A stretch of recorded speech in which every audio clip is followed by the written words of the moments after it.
ನಮ್ಮ ಸರ್ಕಾರ ಇದ್ದವು ಹಂಗೆ ಈಗೂ ಹಂಗೆ ಇನ್ನಕ್ಕೆ ಹೋಗಿದ್ದೇನ ಇದು ಹೋಗ್ಬೇಕು. ಇದು ಏನು ಅಂದ್ರೆ ತಗೊಂಡೇ ಬರ್ಬೇಕು.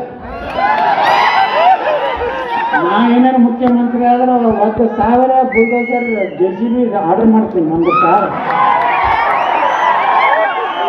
ತಾಲೂಕದಾಗ 25 JCB ಇಟ್ಟಿರ್ತೀನಿ. ಒಂದೇ ಪಾಯಿಂಟ್ ಅಂದ್ರೆ ಮನೆ ಕಳಾಕ ಇದಕ್ಕಾಗಿ ಕಂಟ್ರೋಲ್ ಆಗೋದು. ಇವತ್ತು ನೋಡ್ರಿ ಮಹಾರಾಷ್ಟ್ರದ ನಾಗ್ಪುರ್ನಾಗ ಅಮಾಯಕ ಪೊಲೀಸರ ಮೇಲೆ, ಅಮಾಯಕ ಹಿಂದೂಗಳ ಮೇಲೆ ಪೊಲೀಸರ ಮ್ಯಾಗ ಹೋಗ್ತಾರೆ, ಪೊಲೀಸ್ ಕಮಿಷನರ್ ಹೊಡಿತಾರೆ, ಪೊಲೀಸ್ DSP ಹೊಡಿತಾರೆ. ಅಂದ್ರೆ ಸ್ಪಷ್ಟರ ದುರಂಕಾರ ಅವ್ರ ಬಳಿ ಐತಿ.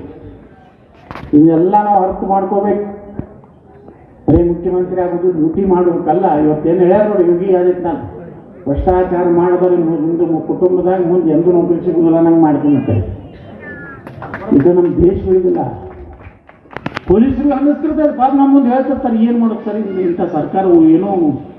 ಇವತ್ತು ನಮ್ಮ ಇದು ನಮ್ಮ ಇಲ್ಲೊಬ್ಬ ಸೈನಿಕರಿಗೆ ಗೊತ್ತಾಗ ಕೇಳಿದವ ಇನ್ನ ಹೆಂಗೈತ್ರಿ ಅಂತ. ಬಾರಾಮುಲ್ಲಾ ಅಂದ್ರೆ ಮೊದಲು ಅಲ್ಲಿ ಭಾರತ ಧ್ವಜನೇ ಆಡ್ತಿದ್ದಿಲ್ಲ.